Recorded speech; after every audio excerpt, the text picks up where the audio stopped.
ট্রেনে যেতে যেতে একটা জিনিস বেশ ভাবাচ্ছিল, দিল্লির পলিউশন এত বেড়ে গেছে, এখন ঘুরতে যাওয়াটা ঠিক হচ্ছে কিনা।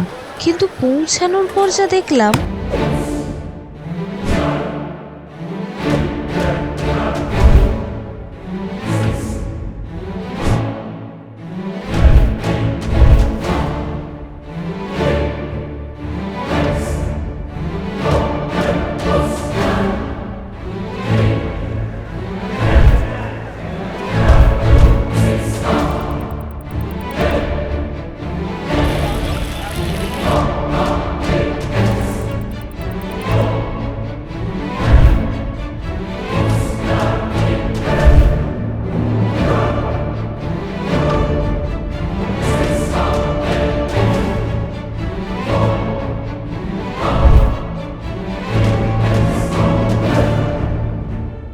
সাল 1192 তরাইনের দ্বিতীয় যুদ্ধে পৃথ্বীরাজ চৌহানকে হারিয়ে দিল্লির ক্ষমতা দখল করে মোহাম্মদ ঘুরি, যার বিশ্বস্ত সেনাপতি কুতুবউদ্দিন আইবক দিল্লি জয়ের স্মারক হিসেবে স্থাপন করেন কুতুব মিনার। এই মিনার কেবল জয়স্তম্ভ নয়, এটি ছিল ক্ষমতার আস্ফালন। কুতুবউদ্দিন আইবক এই মিনারের কাজ শুরু করলেও তা শেষ করেছিলেন তার উত্তরসূরি ইলতুৎমিশ।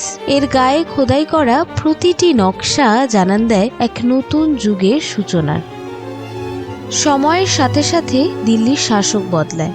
ঘুরি, খিলজি, তুঘলক পার হয়ে দিল্লির ক্ষমতা আসে লোদিদের হাতে, যা 1451 থেকে 1526 সময়কালকে তুলে ধরে। এখানকার বড় গম্বুজ স্থাপত্যটি ছিল দিল্লির ইতিহাসে প্রথম কোনো পূর্ণাঙ্গ গম্বুজ তৈরির সফল প্রচেষ্টা, যা পরবর্তী মুঘল স্থাপত্যকে অনুপ্রাণিত করেছিল। এই বাগানের মধ্যে শায়িত মোহাম্মদ শাহ এবং সিকান্দার লোধির সমাধি থেকেই শুরু হলো বাগানের মধ্যে সমাধি তৈরির এক নতুন ঘরানা।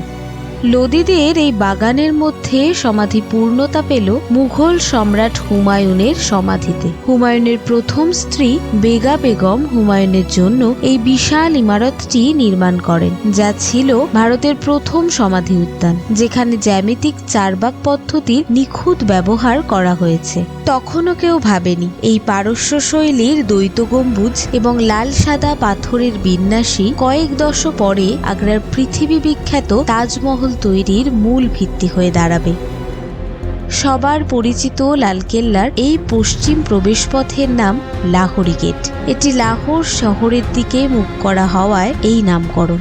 সাল 1638 শাহজাহান মুঘল রাজধানী আগ্রা থেকে দিল্লিতে স্থানান্তরিত করে একটা নতুন বিশাল রাজধানী শহর তৈরি করেন, শাহজাহানাবাদ, যার মূল কেন্দ্রবিন্দু ছিল এই লালকেল্লা। এটি কেবল একটি দুর্গ নয়, এটি ছিল ক্ষমতার কেন্দ্রবিন্দু।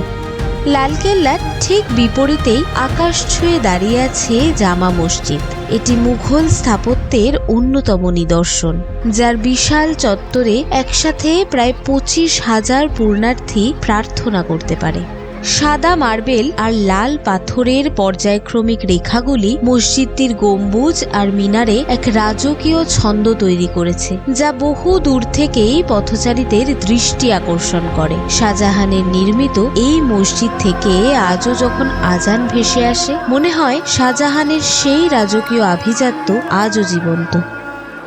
কিন্তু সময় কারোর জন্য থেমে থাকে না। মুঘলদের প্রতাপ যখন ধূসর হয়ে আসছে, তখন 1754 সালে তৈরি হয় সফদরজংয়ের সমাধি, যিনি ছিলেন মুঘল বাদশাহ আহমেদ শাহ বাহাদুরের ওয়াজির। এটি মুঘল যুগের শেষ ঐতিহ্যবাহী বাগান সমাধি। মুঘল সাম্রাজ্যের গোধূলি লগ্নে অযোধ্যার নবাব সফদরজংয়ের স্মরণে নির্মিত এই সমাধিটি ছিল মুঘল স্থাপত্য রীতির শেষ প্রচেষ্টা। বিশালতা থাকলেও এর কারুকার্যে আগের সেই রাজকীয় নিখুঁত ভাবটা হয়তো নেই, যা আদতে ক্ষয়িষ্ণু মুঘল সাম্রাজ্যেরই প্রতিচ্ছবি।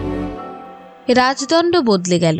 মুঘলদের সরিয়ে শাসনভার নিল ব্রিটিশরা। 1911 সালে এডউইন লুইটেন্স আর হার্ভার্ড বেকারের পরিকল্পনায় ভারতের রাজধানী কলকাতা থেকে স্থানান্তরিত হয় আজকের নতুন দিল্লিতে। তখনকার ভাইসরয় হাউস, যা আজ আমাদের রাষ্ট্রপতি ভবন, এটি 1947 সাল পর্যন্ত ভাইসরয়ের বাসভবন হিসেবে ব্যবহৃত হতো। তারপর 1950 সালে রাষ্ট্রপতি ভবনে পরিণত হয়। রাষ্ট্রপতি ভবনের বিপরীত প্রান্তে কর্তব্যপথ ধরে সোজা এগোলে ইন্ডিয়া গেট।